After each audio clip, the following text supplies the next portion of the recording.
한국에서 대학교를 다니는 것보다는 조금 더 까다롭다라는 생각이 들었습니다. 그 이유는 바로 외국인인 저는 훨씬 더 힘들었겠죠. 정말 피 말리면서 한 학기 한 학기를 살았어요. 하나, 둘, 셋! 안녕하세요 여러분, 슬구입니다. 제가 이렇게 영상을 켜고 소개를 하는 거는 거의 처음인 것 같아요. 제 이름은 구슬이고요. 외자입니다. 성이 구, 이름이 슬, 이렇게 두 글자. 구슬치기 할 때 그 구슬입니다. 학교 다닐 때 친구들이 슬구라고 불렀던 게 기억이 나가지고 일단 이름을 슬구라고 지었습니다.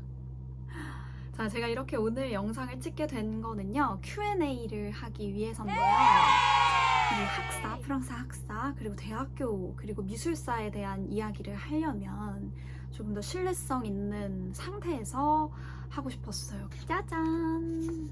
이렇게 졸업장을 드디어 받았습니다. 졸업장 들고 부모님이랑 학교 앞에서 사진도 찍고 왔어요. 이제는 좀 Q&A를 할 자격이 되지 않았나? 자, 어쨌든 지금 프랑스에 산 지 거의 5년이 되어 가요. 저도 처음에 프랑스에 오고 그리고 학교를 입학할 때 정말 많은 분들에게 도움을 받았어요. 그럼에도 불구하고 프랑스 유학 그리고 이 미술사에 관련된 정보가 턱없이 부족했습니다. 모르는 상태에서는 엄청 불안하잖아요. 저는 정말 사소하게 밥은 어디서 먹어요? 이런 것들 있죠. 그리고 친구 어떻게 사귀어요?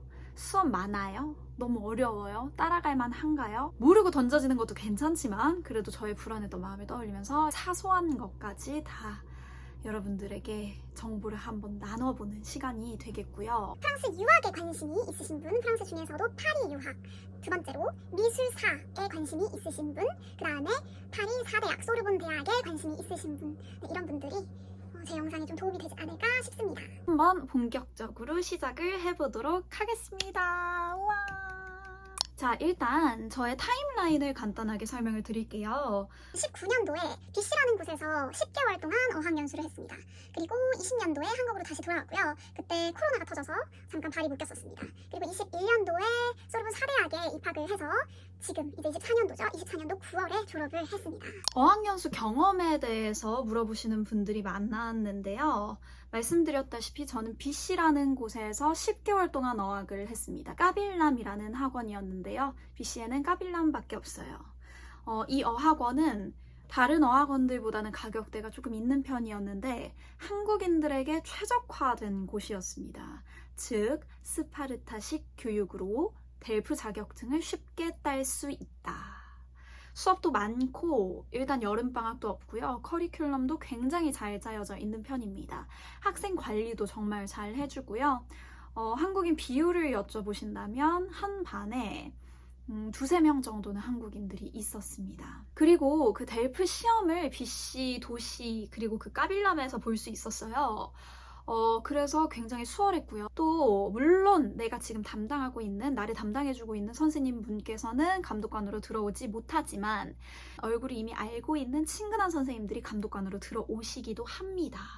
그래서 그 부분도 괜찮았던 것 같아요. 엄청 작은 도시여서 한인 마트, 한인 식당, 아시아 식당 이런 건 거의 없다고 보시면 됩니다. 도시가 아니기 때문에 할 게 없을 수도 있어요. 하지만 저는 개인적으로 공부를 하고 델프 자격증을 따는 게 우선이었기 때문에 그런 인프라를 포기를 했고 일부러 파리를 선택하지 않았습니다. BC는 거의 제2의 고향처럼 느껴질 정도로 너무 사랑하는 도시고요. 자, 유학원에 도움을 어느 정도 받았는지에 대한 질문도 있었는데요. 어학연수를 처음에 갈 때는 유학원 도움을 받았습니다. 근데 다음에 이제 프랑스에 다시 제가 오게 됐잖아요. 한국에 잠깐 있다가. 그때는 저 스스로 왔어요. 왜냐면 일단 이미 처리할 것들을 어느 정도 알고 있었고요. 혼자 좀 소통이 되겠다 싶었기 때문입니다.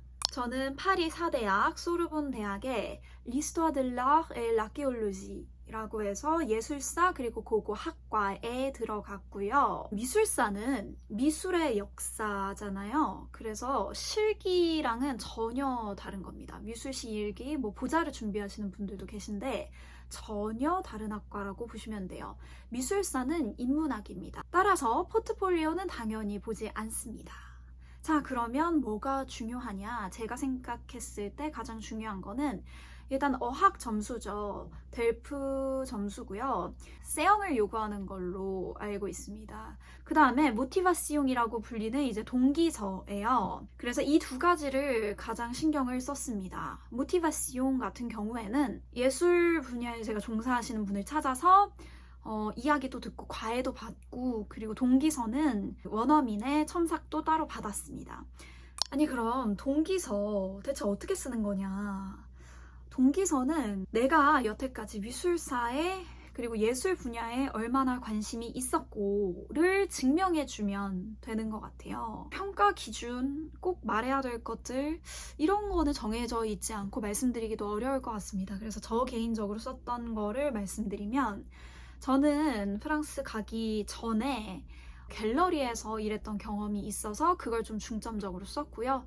이외에도 뭐 봉사활동 했던 거, 도슨트 활동했던 거, 이런 것들을 다 적었습니다. 자, 그리고 학교에 입학했을 때 한국인 비율을 말씀드리면 1학년 때 1학년 전체 학생 중에서는 저 혼자만 한국인이었습니다. 그리고 2학년에 올라가서 한국인 친구가 생겼어요. 그래서 2학년 학년 중에서 한국인은 2명이었어요. 중국인 친구들은 물론 한국인보다 조금 많은데 해봤자 10명 안팎 정도인 것 같습니다. 파리에서 미술사를 공부한다는 것은 어마어마한 행운이라고 생각을 합니다. 많이들 아시겠지만 파리는 예술의 중심지이죠. 과거부터 그래왔고요. 그래서 이런 자원이 굉장히 풍부한데요. 어제 내가 수업 시간에 배웠던 그 작품을 다음 날에 미술관 가서 직접 볼 수 있습니다. 그리고 저는 학생이었기 때문에, 그리고 26살 이하여서 웬만한 국립미술관은 거의 다 공짜입니다. 많은 전시가 정말 시즌마다 계속 열립니다. 그래서 오늘날의 우리 예술의 흐름 같은 것도 좀 파악을 할 수 있었고요. 이 도시가 주는 여유와 아름다움이 분명히 있습니다. 정말 지친 날, 그런 날에 이제 밖에 나갑니다. 바람이 서늘하게 이렇게 막 살살 불고 두 발로 이렇게 걷다 보면 정말 우연히 에펠탑이 보여요. 근데 또 우연히 시간에 맞춰서 정각이 돼서 에펠탑이 반짝입니다. 와, 그러면 내가 이러려고 살고 있다. 파리라는 도시 자체가 너무 사랑스럽기 때문에 저는 그 자체로도 파리에는 살 가치가 있다고 생각을 합니다. 그러면 파리의 단점은 없나요? 물론 있죠. 지하철에 에어컨 안 나오고 뭐 냄새 나고 더럽고 화장실 없고. 한국 생활보다 불편함이 많다고 하는 게 가장 정확하겠네요. 근데 이런 불편함은 살다 보면 익숙해집니다. 그럼 저한테 개인적으로 문제가 되는 것은 날씨입니다. 좀 황당하죠? 여러분, 파리는 날씨가 정말 좋지 않아요. 영국이 맨날 비가 와요 하지만 파리도 못지 않습니다. 여름 시즌이 가장 날씨가 좋고 9월까지 괜찮아요. 근데 그 이후로 1년의 나머지 날들은 계속 우중충하고 비가 온다고 생각하면 돼요. 그리고 파리 춥습니다. 엄청 추워요. 한국 분들이 오셔서 이렇게 말씀하십니다. 파리 날씨는 축축한 추위예요. 한국 추위와는 또 다른 느낌의 추위입니다. 저는 날씨에 기분을 좀 좌지우지 되는 편이에요. 점점 연수가 갈수록 이 날씨 때문에 파리 생활이 조금 힘들어지는 것은 사실입니다. 저는 사대학을 나왔다고 말씀을 드렸는데요. 파리에는 1대학이랑 4대학이 같은 미술사를 가르칩니다. 어느 학교가 더 좋다라는 거는 없는 것 같아요. 저는 일단 4대학을 다녔기 때문에 4대학의 특징에 대해서는 설명을 드릴 수 있을 것 같아요. 4대학은 클래식 중에서도 클래식입니다. 수업 스타일도 이집트, 메소포타미아, 문명과 같은 아주 기초적인 것부터 시작을 해서 쭉 시대를 훑습니다. 거슬러 올라와서 현대까지 오는 거예요. 그게 3년이 걸립니다. 미술사를 공부를 한다면 사실 다 알아야 할 지식입니다. 기초 지식이기 때문에 3년 동안 공부한 게 저는 굉장히 쓸모있다고 생각이 들어요. 그리고 저는 이렇게 시간 흐름대로 쭉 훑어서 공부하는 거, 차곡차곡 단계를 쌓는 그런 스타일의 공부가 저에게는 굉장히 잘 맞습니다. 그런데 한국 분들 중에서 현대미술에도 관심이 있으시다고 하면 저희 학교의 커리큘럼이 맞지 않을 수도 있을 것 같아요. 내가 현대 공부를 바라고 현대미술 공부를 바라고 학교에 들어오면 내가 원하지 않는 공부만을 할 수도 있다.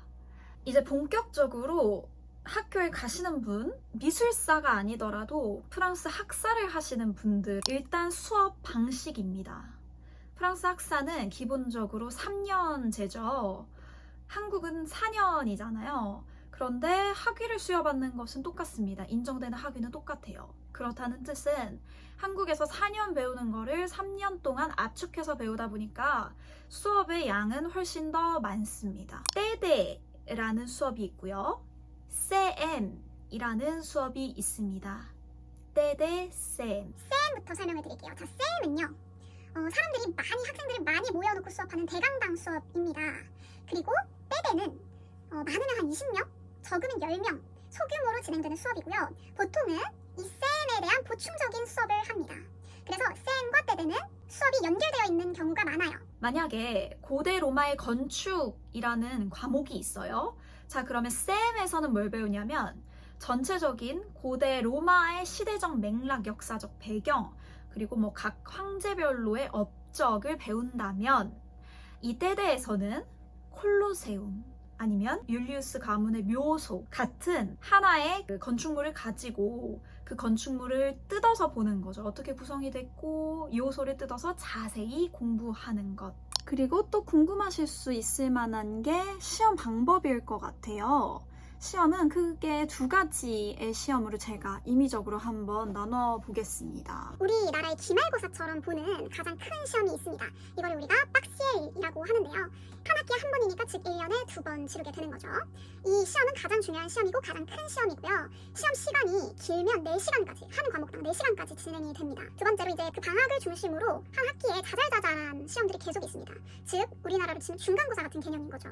이 시험들과 함께 이제 과제를 내줘요. 이 빡시엘이라는 시험과 자잘자잘한 계속 있는 이 시험들을 모두 다 합쳐서 그리고 거기에 과제까지 합쳐서 점수를 이제 매기는 시스템입니다. 빡시엘이라는 시험에서는 프랑스어를 사용하는 국가가 아닌 국가에서 온 외국인들은 사전이 허용이 됩니다. 대신 이제 전자사전은 안 되고 종이사전만 들고 갈 수 있어요. 대체 프랑스 시험은 어떻게 나오나요? 저도 이거 되게 궁금했었는데요. 미술사에서 가장 많이 접하는 시험 유형은 디섹타시옹이라는 시험입니다. 한국의 논술이라고 생각하시면 가장 비교가 빠를 것 같아요. 논술이긴 논술인데 구조와 형식이 굉장히 엄격하게 잡혀있는 글이고요. 체계적으로 작성을 그래서 해야 합니다. 예를 들어서 서론, 본론, 결론의 형식을 항상 맞춰서 글을 써야 합니다. 프랑스 친구들은 이미 논술적인 사고를 하는 교육을 받았기 때문에 이러한 시험에 굉장히 익숙한 것 같습니다. 여러분, 제가 실제 그 빡시엘 시험 문제에 대한 예시를 가지고 왔습니다. 기대되죠? 자, 예를 들면 이런 겁니다. 한번 읽어볼게요. Le portrait à la Renaissance, forme artistique, iconographie et fonction 이라고 되어 있네요. 자, 즉 르네상스 시대의 초상화, 예술 형식, 도상화, 그리고 기능에 관해서 서술하시오라는 문제예요. 주제만 딱 주는 거죠. 이거를 딱 보고 일단 문제로 내가 제기할 것을 찾고 그리고 서론, 본론, 결론을 작성을 합니다. 안 쉬운 공부가 어디 있겠습니까? 하지만 한국에서 대학교를 다니는 것보다는 조금 더 까다롭다라는 생각이 들었습니다. 그 이유는 바로 과락 시스템 때문인데요. 과락, 그러니까 다음 학년으로 올라가지를 못하는 거예요. 그러니까 점수가 정말 중요하겠죠. 1년 동안 보는 그 모든 시험이 나의 다음 학년을 결정을 합니다. 정말 피말리면서 한 학기 한 학기를 살았어요. 생각보다 여러분 없을 것 같잖아요. 근데 되게 많습니다. 제가 처음에 입학했을 때 400명 정도가 입학을 했거든요. 2학년이 되니까 반절이 없어져서 200명이 남더라고요. 3학년 때는 또 그 반절이 없어져서 한 100명 정도 친구들만 졸업을 했습니다. 언어적 한계가 없었나요? 분명히 있죠. 너무 힘들었습니다. 저는 개인적으로 프랑스어에서 듣기가 좀 약한 편입니다. 그런데 프랑스 친구들조차 이해를 못하는 수업이 있어요. 교수님 말이 너무 빠르거나 아니면 내용이 어렵거나 프랑스 친구들도 막 이렇게 노트 타자를 치다가 다 타자 소리가 멈춥니다. 아무도 작성을 못하는 거예요, 노트를. 외국인인 저는 훨씬 더 힘들었겠죠. 저는 방법을 찾았는데요. 친구들에게 노트를 빌리는 거였습니다. 정말 그런 적도 있었어요. 수업의 반절 정도는 무슨 말인지 하나도 모르고 그냥 멍하니 앉아서 듣고만 오는 거예요. 그 시간이 되게 아깝고 사실 자존감도 엄청 떨어집니다. 그래서 제가 좀 현실적으로 어떻게 하면 이 학사를 좀 잘 버틸 수 있을까라는 걸 생각을 해봤어요. 첫 번째 방법은 방금 말씀드린 것처럼 프랑스 친구들에게 노트를 요청을 하는 거예요. 다행인 거는 프랑스 친구들은 경쟁의 그런 구조가 많이 없어서 선뜻 저에게 노트를 빌려주는 그런 경우가 많았습니다. 이것도 하나의 방법인데 학교 초반에는 외국인인 것을 많이 어필하는 것도 필요할 것 같아요. 저희 수업 중에서는 20분, 30분 정도 시간이 되는 발표 수업도 있어요. 저는 프랑스가 모국어가 아니니까 당연히 어려움이 있겠죠. 교수님한테 미리 찾아갑니다. 그래서 저의 프랑스어 실력이 다른 프랑스인보다는 좀 떨어질 것이다 라는 양해를 좀 미리 구해요. 대부분의 교수님들은 이렇게 말을 하면 그래도 좋게 말씀을 해주셨어요. 너의 프랑스어 실력은 평가하지 않겠다. 대신 너가 말하고자 하는 그 내용을 보겠다라고요. 하지만 이건 굉장히 개인적인 경험에 의해서 말씀을 드리는 거기 때문에 이건 정말 교수님 바이다. 우리 수업만 미술사 수업만 있는 게 아니고 교양 수업도 있고 문화 수업 같은 것도 있고 체육 수업, 언어 수업도 있습니다. 물론 많진 않지만요. 이쪽에서 점수를 잘 받아야지 전체적인 점수가 올라가게 되겠죠. 적어도 과락을 막기 위해서는요. 그리고 언어 수업 같은 경우에는 아무래도 저는 동양 언어가 편하더라고요. 그래서 이것도 개인적인 경험담입니다. 그 다음에 미술사로 만약에 입학을 하신다. 입학 전에 준비하면 좋은 것들에 대해서 좀 말씀을 드리고 싶어요.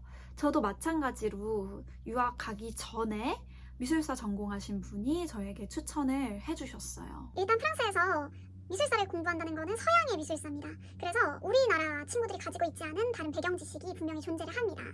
저는 처음에 입학을 했을 때 수업 시간에 계속 토아라는 단어가 나오는 거예요. 토아? 내가 아는 토아는 3이었거든요, 숫자. 그래서 왜 자꾸 숫자 3을 이야기하지? 알고 봤더니 그게 트로이 전쟁의 토아였습니다. 프랑스어로 트로이 전쟁을 토아라고 합니다. 물론 글씨는 철자는 다르지만요. 발음은 같아요. 그리스 로마 신화에 대한 지식이 부족하고 심지어 프랑스어로 된 명칭을 몰라서 발생한 일이죠. 그리스 로마 신화뿐만이 아니라 프랑스는 가톨릭 국가입니다. 종교 국가이기 때문에 서양은 또 기독교 미술과 뗄래야 뗄 수 없는 사이고요. 그래서 기독교 성경 내용을 또 알면 도움이 많이 될 것 같아요. 그 다음에 앞서 말씀드렸던 그 시험 스타일이 논술형이라고 했잖아요. 그래서 우리나라식의 그런 공부 말고 주관식이나 객관식의 문제 말고 머릿속에서 문제를 좀 제기를 하고 넓혀서 생각하는 논술식의 사고를 하려고 좀 노력을 하면 좋을 것 같습니다. 좀 막연한 얘기지만 정말 도움이 많이 될 거예요. 네, 마지막으로 프랑스에서는 이제 발표할 때 만약에 자료 조사를 해야 되잖아요. 우리는 인터넷 검색을 많이 한다면 프랑스는 무조건 그게 책입니다. 도서관에 가서 직접 책을 찾고 원하는 정보가 어디 있는지 파악을 한 다음에 내용을 정리해서 나중에 이제 써먹어야 돼요. 그래서 책을 읽고 자료를 찾는 연습도 좀 되어 있으면 많이 도움이 될 것 같습니다. 도서관에 가서 책 검색을 어떻게 하는지, 어떻게 대여를 하는지, 빌리는지, 책 인용은 어떻게 하는지 이런 부분에 대해서는 학교에 입학했을 때 저는 배웠어요. 입학하셔서 배우셔도 괜찮을 것 같습니다. 물론 사대학 이야기입니다. 정말 파리에서 학교를 다닐 때 현실적으로 필요한 그런 준비물? 첫 번째는요. 프린트기입니다. 이거는 한국에서 가져갈 순 없고 중고로 구매를 해서 그렇게 비싸지 않았는데 발표가 있거나 아니면 과제를 할 때 프린트를 하는 경우가 되게 많아요. 근데 한국만큼 프린트를 하는 곳이 많지 않고 일요일 같은 경우에는 다 문을 닫습니다. 그래서 접근성이 좀 떨어지죠. 그렇기 때문에 집에 하나쯤 가지고 있으면 굉장히 편리합니다. 다만 프린트기의 가격은 비싸지 않지만 A4 용지는 좀 비싼 편이에요. 그리고 두 번째, 파일입니다. 파일. 한국에서는 정말 저렴하게 살 수 있잖아요. 다이소만 가도 1,000원에 많은 개수가 들었더라고요. L자 파일 뭐 이런 거 가져가시면 유용하게 쓸 수 있습니다. 과제 제출하는 것도 그렇고 아니면 공식적인 서류를 제출하는 경우 있잖아요. 그럴 때 유용하게 저는 썼어요. 마지막으로 사전입니다. 앞에서도 언급을 드렸는데 박시엘이라는 시험을 볼 때 사전을 가지고 갈 수 있어요. 그래서 이거를 평상시에는 쓰지 않아도 보험으로 좀 가지고 있으면 시험 때 사용하기 좋습니다. 저의 미래에 대해서 간략하게 포부라고 해야 되나요? 또 포부가 될 수 있을 것 같아서 말씀을 드려보려고 하는데요. 저는 학사를 3년 동안 끝냈고 이제 다시 석사를 이어나가 보려고 합니다. 그래서 이번 9월에 석사로 입학을 다시 해서 계속해서 미술사 공부를 할 예정입니다. 제가 석사는 아직 공부를 안 해봤기 때문에 또 해보고 어떤지 말씀을 꼭 드릴게요. 오늘 이렇게 말을 많이 해봤는데 분량이 꽤 될 것 같아서 일단 여기서 좀 끊도록 하겠습니다. 정말 막막하시죠? 저도 너무 이해합니다. 프랑스에 처음 올 때도 그랬고요. 학사를 다시 시작할 때도 그랬고 또 지금 석사를 앞두고 있는데 이것도 너무 불안함이 큽니다. 그래서 그 불안한 마음을 함께 좀 다독여 나가봤으면 좋겠고요. 여러분들 모두 화이팅 하세요. 자, 이야기 들어주셔서 감사하고 또 저의 계속되는 프랑스 생활 그리고 석사 생활 재미나게 봐주세요. 안녕!